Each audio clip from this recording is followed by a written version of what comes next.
बच्चों, आज हम लोगों को जो है पीएच स्केल के बारे में हम लोग को जो है पढ़ना है।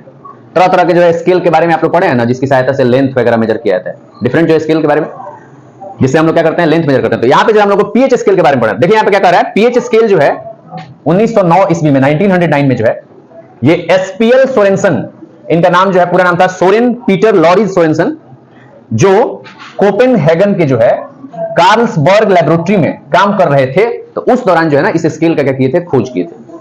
ये आपकी बुक में जो है डिटेल नहीं दिया होगा, तो आप इसको नोट कर सकते हैं अपने कॉपी में, ठीक है। तो इस स्केल का जो है खोज क्यों किया गया था, जैसे जो है वो इस स्केल का खोज इसलिए किए थे क्योंकि जो है हम लोग जो है ना इजीली जो है बता नहीं पाते थे कि कोई एसिड जो है, कोई बेस जो है कितना स्ट्रांग है, कितना वीक है, ये सब जो है स्ट्रेंथ हमको पता नहीं चल पाता था। तो इसलिए जो है वो स्ट्रेंथ को पता करने के लिए जो है on the basis of hydrogen ion concentration, acid और बेस के जो है स्ट्रेंथ को पता करने के लिए एक स्केल ऑफ नंबर्स का जो है खोज किए, जिसको क्या बोला गया, पीएच स्केल। और ये जो पीएच स्केल था वो 0 से लेकर के 14 तक जो है एक नंबर्स का जो है क्या था, स्केल था, जिसपे स्ट्रेंथ को on the basis of H+ ion concentration measure किया जाता है, ठीक है। हम लोग इसका इस्तेमाल करते हैं। अब यहाँ पे जो है पीएच जो है, पीएच में जो पी वर्ड है, पी जो लेटर है और ये एच जो लेटर है, पी जो है ये जर्मन वर्ड जो है पोटेंज से आया हुआ है।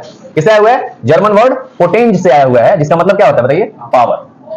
और H जो है किसको रिप्रेजेंट करता है, H लेटर किसको रिप्रेजेंट करता है, हाइड्रोजन को, ठीक है। तो पावर ऑफ हाइड्रोजन इसमें मेजर किया जाता है, यानी कि हाइड्रोजन आयन के कंसंट्रेशन के आधार पे, ठीक है, स्ट्रेंथ ऑफ एसिड्स और बेसिस जो है पता किया जाता है इस पीएच स्केल की सहायता से। एक बात और यहाँ पे जो लिखा हुआ है कि पीएच स्केल, पीएच वैल्यू जो होता है वो इनवर्सली प्रोपोर्शनल होता है, किसके, हाइड्रोजन आयन के कंसंट्रेशन के इनवर्सली प्रोपोर्शनल होता है। यानी कि पीएच वैल्यू जो है बढ़ेगा तो हाइड्रोजन आयन का कंसंट्रेशन क्या होगा, घटेगा।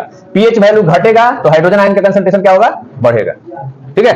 बात समझ में आ गया। और एक चीज और जो है याद रखिए, जितने भी न्यूट्रल सब्सटेंसेज होते हैं उनके अंदर जो है हाइड्रोजन आयन का और हाइड्रोक्सिल आयन का, इन दोनों का जो संख्या होता है, नंबर जो होता है या कंसंट्रेशन जो होता है, बार बार यहाँ पे कंसंट्रेशन वर्ड जो है आपको आ रहा है। तो कंसंट्रेशन जो है आप 9th क्लास में पढ़े हैं कि सॉल्यूट जो है सॉल्यूशन के अंदर कितना परसेंट में मौजूद रहता है, इसी को हम लोग क्या बोलते हैं, कंसंट्रेशन बोलते हैं। तो वैसे ही H+ आयन, हाइड्रोक्सिल आयन या हाइड्रोजन आयन जो है कितना हमारे एसिडिक या बेसिक सॉल्यूशन में मौजूद है, इसी को हम लोग क्या बोलते हैं, कंसंट्रेशन बोलते हैं। जैसे मान लीजिए कंसंट्रेशन ऑफ हाइड्रोजन आयन बोल रहे हैं, यानी कि हाइड्रोजन आयन एसिड के अंदर या बेस के अंदर कितना मौजूद है, इसके बारे में ये बात कर रहा है। तो यहाँ पे जितने भी न्यूट्रल सब्सटेंसेज होते हैं उसका पीएच वैल्यू जो होता है वो 7 के बराबर होता है। और इसके अंदर जैसे प्योर वाटर जो होता है उसका पीएच जो होता है वो 7 होता है। और इसके अंदर हाइड्रोजन आयन का संख्या और हाइड्रोक्सिल आयन का संख्या ये क्या होता है, बराबर होता है, ठीक है। इसके अलावा जो है जितने भी आपके जो है बेसिस होते हैं, बेसिस, उनके अंदर जो है हाइड्रोक्सिल आयन क्या होता है, ज्यादा होता है, और हाइड्रोजन आयन क्या होता है, कम होता है। और इनका पीएच जो होता है मोर देन क्या होता है, 7 होता है।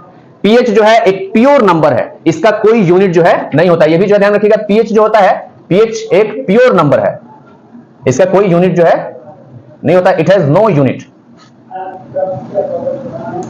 ठीक है, इसको याद रखिएगा। तो अगर जो है किसी सब्सटेंस का पीएच वैल्यू जो है मोर देन 7 है, ठीक है, तो उसके अंदर जो है हाइड्रोक्सिल आयन का यानी कि हाइड्रोक्साइड आयंस का कंसंट्रेशन क्या होता है, ज्यादा होता है, उसके अंदर हाइड्रोक्साइड आयंस ज्यादा होते हैं और हाइड्रोजन आयन कम होते हैं, ठीक है। और वैसे ही जो है पीएच वैल्यू जो है किसी सब्सटेंस का लेस देन 7 है तो उसके अंदर हाइड्रोजन आयन जो है वो क्या होगा, more than the hydroxide ions होगा, ठीक है, इसको याद रखिएगा। इसके बाद यहाँ पे जो है ना पीएच स्केल एक जो है ना ड्रॉ किया गया है, पीएच स्केल यहाँ पे ड्रॉ किया गया है, जिसमें 0 से लेकर के 14 तक जो है नंबर्स को लिखा गया है। और नंबर्स के आधार पे ही जो है हम लोग स्ट्रेंथ को जो है फाइंड आउट करते हैं। तो 0 से लेकर के 6 तक का जो पीएच वैल्यू होता है वो एसिड्स का होता है, पीएच ऑफ एसिड्स। और 8 से लेकर के 14 तक जो पीएच वैल्यू होता है वो किसका होता है, बेसिस का होता है। 0, 1, 2, 3 ये जो पीएच वैल्यू होता है वो स्ट्रॉन्ग एसिड्स का होता है, जो कंप्लीटली डिसोसिएट करके हाइड्रोजन आयन प्रोड्यूस करते हैं एक्वस सॉल्यूशन में। और वीक एसिड्स का जो है पीएच वैल्यू क्या होता है, तो 4, 5, 6 होता है, इसको याद रखिएगा। इसके बाद से जो न्यूट्रल सब्सटेंसेज होते हैं जिनके अंदर दोनों आयंस यानी कि हाइड्रोक्साइड आयन और हाइड्रोजन आयन दोनों जो है, दोनों का संख्या जो है, कंसंट्रेशन जो है बराबर होता है, उनका जो पीएच वैल्यू होता है वो क्या होता है, 7 होता है। इसको ध्यान रखिएगा। इनके ऊपर जो है लिटमस पेपर का कोई प्रभाव नहीं पड़ता है। लिटमस पेपर अगर इनके अंदर डिप कीजिएगा, red litmus, blue litmus dip कीजिएगा तो कोई कलर चेंज देखने को नहीं मिलेगा। लेकिन इसके अंदर जो है ब्लू लिटमस को डिप कीजिएगा तो किसमें बदल जाएगा, बताओ, acids turn blue litmus to red और bases turn red litmus to blue. इसके बाद से जो है 8, 9, 10 जो होता है, ये 8, 9, 10 ये वीक बेसिस का क्या होता है, पीएच वैल्यू होता है, ठीक है। ये पार्शियली डिसोसिएट करते हैं, प्रोड्यूस करते हैं हाइड्रोक्साइड आयन एक्वस सॉल्यूशन के अंदर। और स्ट्रॉन्ग बेसिस का जो पीएच होता है वो होता है 11, 12, 13 और 14, इसको याद रखिएगा, ठीक है। स्ट्रॉन्ग बेस में आपका जो एक NaOH एग्जांपल हो जाएगा।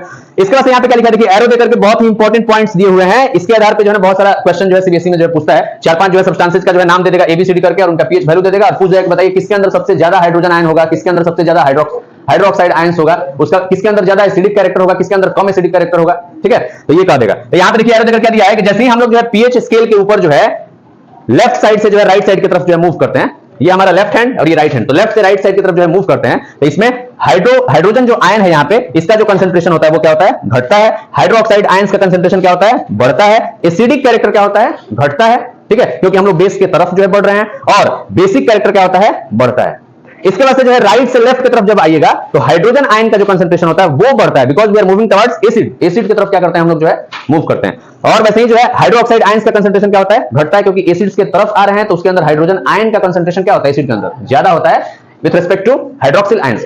इसके बाद से जो है ये एसिडिक कैरेक्टर जो है क्या होता है, बढ़ता है, क्योंकि एसिड्स की तरफ हम लोग आ रहे होते हैं, और बेसिक कैरेक्टर क्या होता है, घटता है। तो ये एसिड का जो ये आपके जो है पीएच स्केल का जो पूरा का पूरा ये स्केल, आपका जो ये स्केल ऑफ नंबर्स जो है, इसका जो है ना पूरा का पूरा ये डिस्क्रिप्शन है, इसको जो है ध्यान रखिएगा। इसके बाद से देखिए यहाँ पे छोटा सा एक बात क्या लिखा है, जितने भी स्ट्रॉन्ग एसिड्स होते हैं, जितने भी स्ट्रॉन्ग एसिड्स होते हैं उनका पीएच वैल्यू जो है 0, 1, 2, 3 होता है। जितने भी वीक एसिड्स होते हैं उनका पीएच वैल्यू जो है 4, 5, 6 होता है। जितने भी स्ट्रॉन्ग बेस होते हैं उनका पीएच वैल्यू जो है 11, 12, 13, 14 होता है। और जितने भी वीक बेसेज होते हैं जो पार्शियली डिसोसिएट करके हाइड्रोक्साइड आयंस जो है प्रोड्यूस करते हैं, उनका पीएच वैल्यू जो है 8, 9 जो है और 10 होता है। तो इसको जो है याद रखिएगा, ये है आपका पीएच स्केल का पूरा जो है बेसिक कंसेप्ट है। आप यहां से जो है स्क्रीनशॉट भी जो है ले सकते हैं, यहां से स्क्रीनशॉट ले लीजिएगा और लेकर के इसको पढ़ लीजिएगा, बेसिक सा information. Thank you so much for watching this video.